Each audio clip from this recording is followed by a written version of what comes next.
Nous sommes ravis de constater que de plus en plus de personnes s'abonnent à notre chaîne, et nous tenons à vous exprimer notre sincère gratitude. Votre soutien est précieux et nous inspire à continuer à fournir un contenu de qualité qui répond à vos attentes. Votre engagement et votre fidélité sont les moteurs qui nous poussent à nous améliorer constamment. Merci à vous tous pour votre soutien continu, et nous sommes impatients de vous proposer encore plus de contenu passionnant à l'avenir. On commence. Teacher, bonjour. On a effectivement vécu une journée à la togolaise où on a préféré balancer par réseau interposé une photo où on voit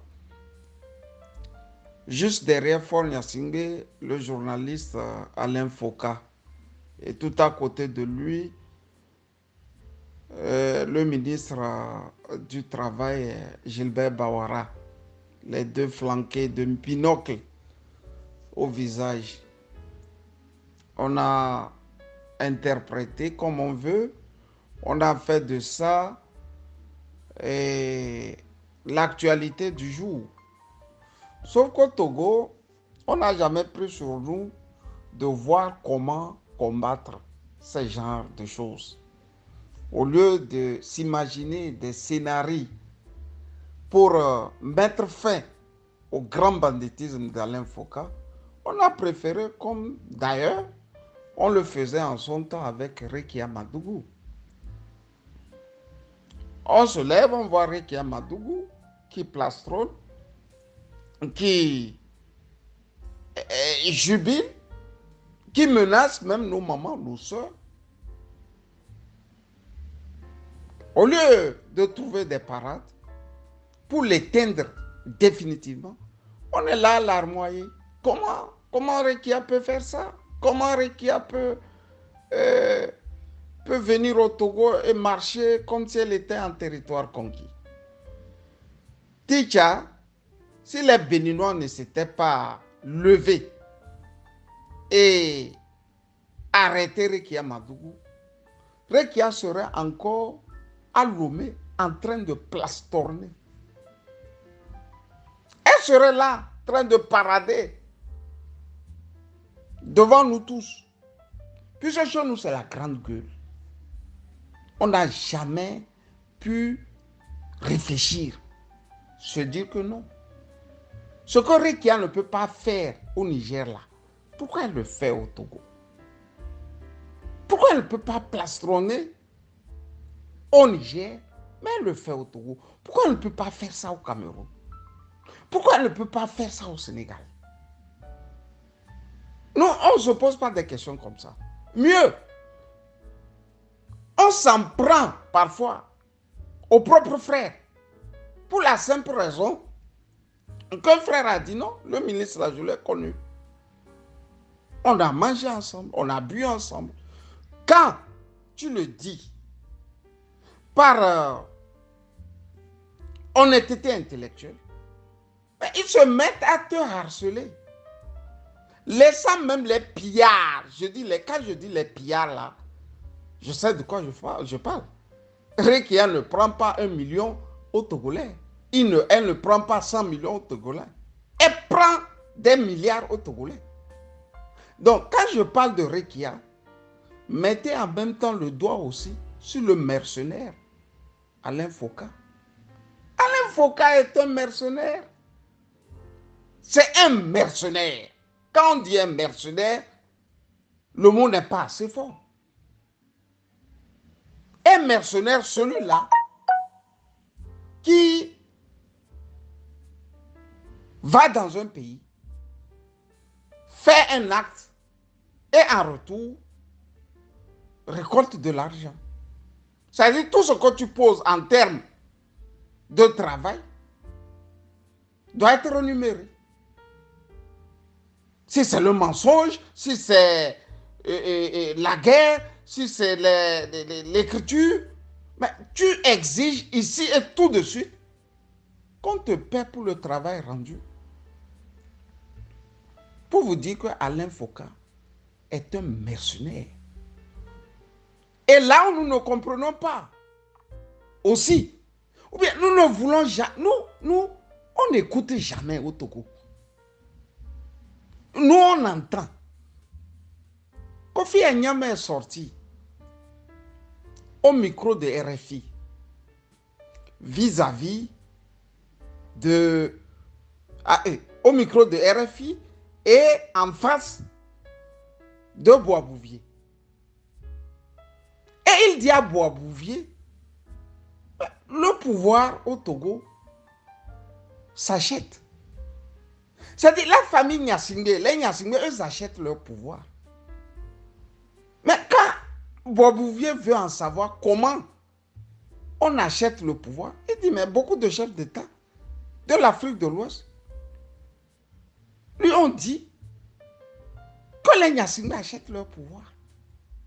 Pour les Togolais, quand Kofi Enyam dit ça, c'est que le pouvoir, il est au marché, à Sigam là-bas. Et les gens viennent acheter. Pour les Togolais, ils ne peuvent pas s'en rendre compte que ce sont les Alain Foucault comme ça, on achète pour faire le pouvoir là. Les diplomates, les journalistes, les chefs d'État, les préfets, nos chefs traditionnels, surtout nos prêtres catholiques. On met beaucoup d'argent et en retour, là où ils doivent parler, ils la bouclent. Là où ils doivent parler, là où tu dois parler pour libérer les gens, le prêtre boucle sa bouche. Le journaliste regarde ailleurs. Le diplomate ne te prend pas en audience. Le chef de l'État te ferme ses portes. Et ça permet aux Nyasingbe de vivre leur vie. Ils le font, ils ont assez d'argent pour cela. Et c'est Yadema qui a découvert le secret. Il est resté, il s'est dit, mais je ne suis pas populaire dans mon pays, je fais quoi? Je fais quoi à partir du moment où je ne suis pas populaire? Et le Kaby a trouvé la parade. Il s'est dit, bon, comme je ne suis pas populaire, je vais acheter ma popularité. Les femmes le font. Les femmes le font. Il y a des femmes vraiment. C'est pas ça quoi. Donc, comme je ne suis pas trop belle que ça, je vais acheter les hommes. Je vais acheter les hommes. Pour les plus futés, comme je ne suis pas belle à mon goût, je vais acheter la beauté. Elle va voir les chirurgiens. On change le nez, on change les fesses, on change les joues, on change, je ne sais pas. Vous voyez? Elle fait qu'on essaie, bon, de recoudre un peu le tabou là aussi en bas. Et tout est bon maintenant. Mais tout s'achète dans la vie. Il y a un proverbe juif qui dit, bon, tout ce qu'on peut acheter par l'argent n'est plus un problème. Tout ce qu'on peut acheter par l'argent là, c'est plus un problème. Et Adema, hier le faisait. Il achetait tout le monde. Mais quand son fils est arrivé, il y a beaucoup d'argent à disposition. Je peux dire que Yadema, lui, en a un peu souffert. Parce que ces premières années, il n'y avait pas beaucoup d'argent dans les caisses.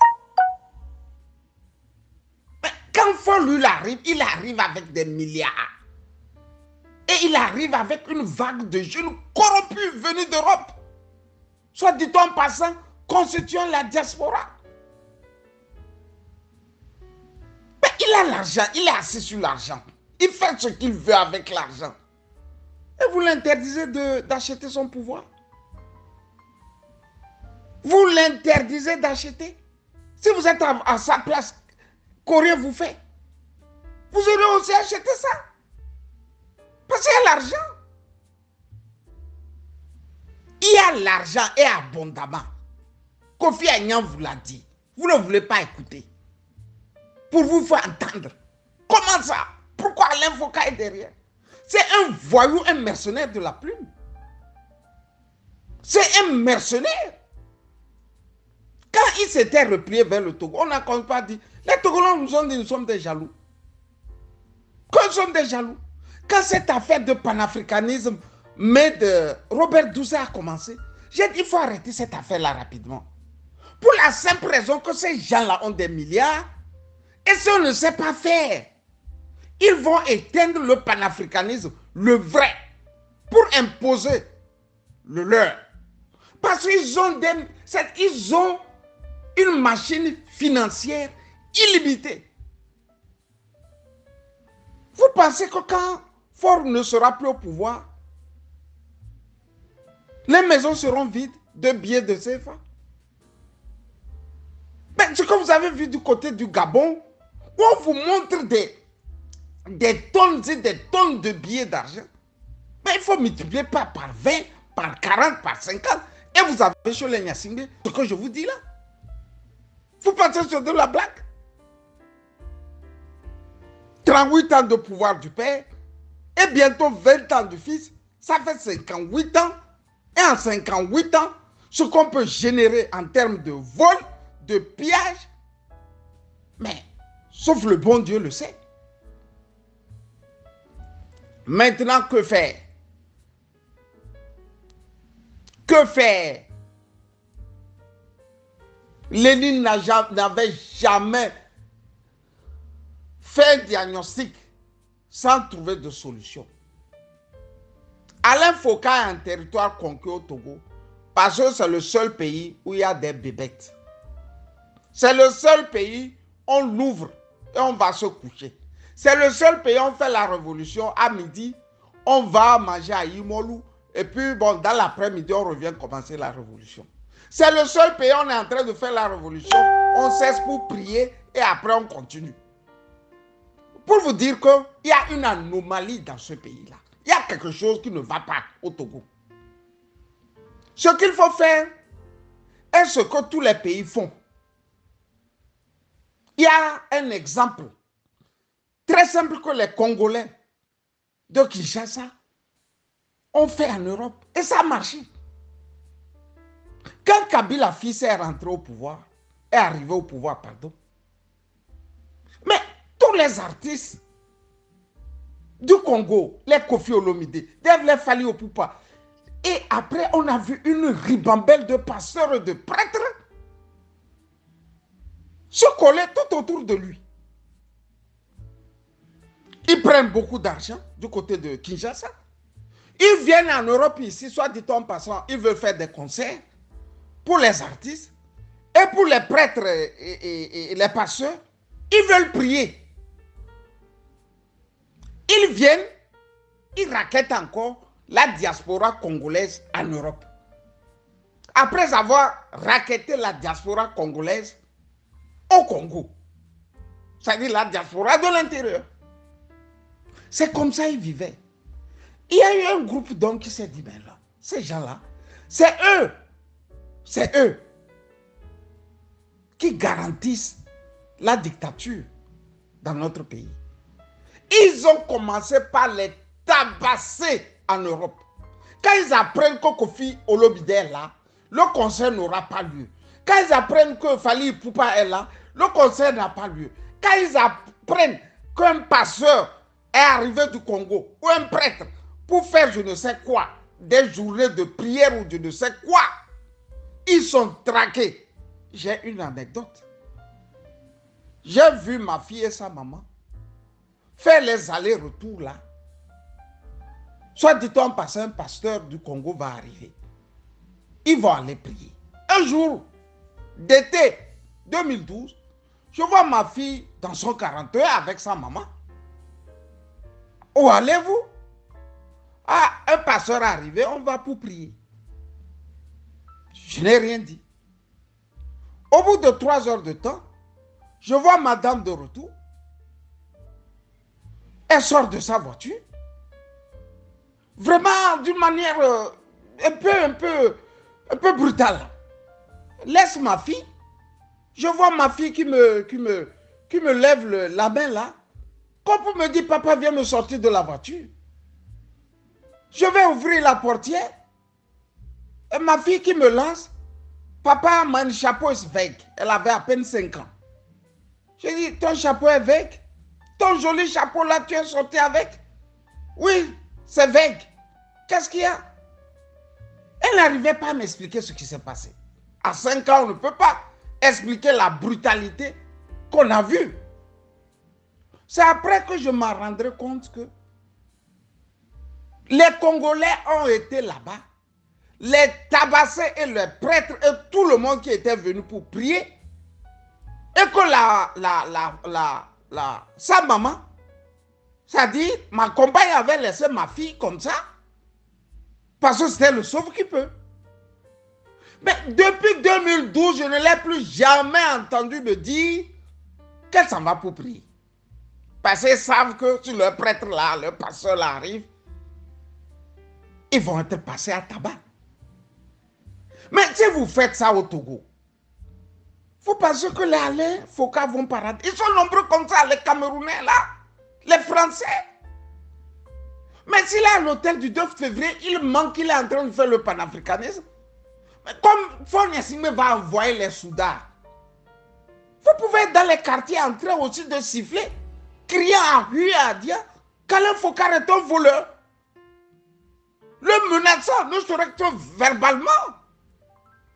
Vous pensez qu'il va être là dans votre pays en territoire conquis comme ça? Quand vous faites ça une fois, 2 fois, les autres ne viennent plus. Je me rappelle encore de cette sortie de feu Maître Agboibo qui disait non, quand nous arriverons au pouvoir, Charles Debache va partir de lui-même. Il va partir de lui-même du Togo. Hein? Vous voyez? Charles Debache est resté au Togo. Hein? Agboibo est mort avant lui-même. C'est-à-dire Agboibo est mort avant Charles Debache. Vous voyez? Pour vous dire que quand vous ne faites rien là, la chose est là. Je dis la chose est là. Au lieu de crier qu'il y a un faussaire qui a rang de ministre chez vous, mais dites, faites quelque chose. Faites la démonstration, comme je vais de vous donner l'exemple de ces Congolais-là. Plus jamais on a vu des pasteurs débarquer ici et nous fatiguer. Depuis 2012, plus jamais on n'a plus entendu, mais s'ils viennent peut-être en clandestinité pour faire les petits trucs là, à 10 personnes, à 20 personnes, foutre le camp. Mais dans le temps, quand ils devraient arriver, c'est comme si des stars de rock arrivaient. Même Kofi Olomide, le grand, ils n'ont plus ce courage de parader en Europe. Tant qu'on ne fera rien là, tant qu'on va crier là, ils viendront en masse là-bas. Parce que c'est le territoire dans lequel le pouvoir s'achète. Tu viens, tu mets tes performances et on te met des milliards. Si moi aussi j'étais un étranger, c'est ce que j'allais faire. C'est ce que j'allais faire. Parce que là-bas, il n'y a aucune loi. La seule loi qui existe est que tu amènes ton intelligence. Quand tu es intelligent, tu sais bien parler, tu as pignon sur rue. Ticha, c'est le Togo. C'est le Togo. Nous, on est perdus, au fait. Quand on veut redessiner la carte là, de l'Afrique de l'Ouest là, il vaut mieux enlever le petit truc rectangulaire là. Et le bon Dieu n'a qu'à faire couler l'eau là-bas. Parce que les habitants là de ce pays là, je peux te le dire encore par 1000 fois, il y a une anomalie là-bas. Bonne journée de mercredi à toi, Ticha. Si vous êtes nouveau sur la chaîne, n'hésitez pas à partager cette vidéo avec vos amis, et à vous abonner avec les notifications activées pour être informé de nos nouvelles publications. Pensez également à liker et pourquoi ne pas laisser un commentaire, partager pour nous aider à rester motivés pour vous apporter plus de contenu fantastique comme celui-ci.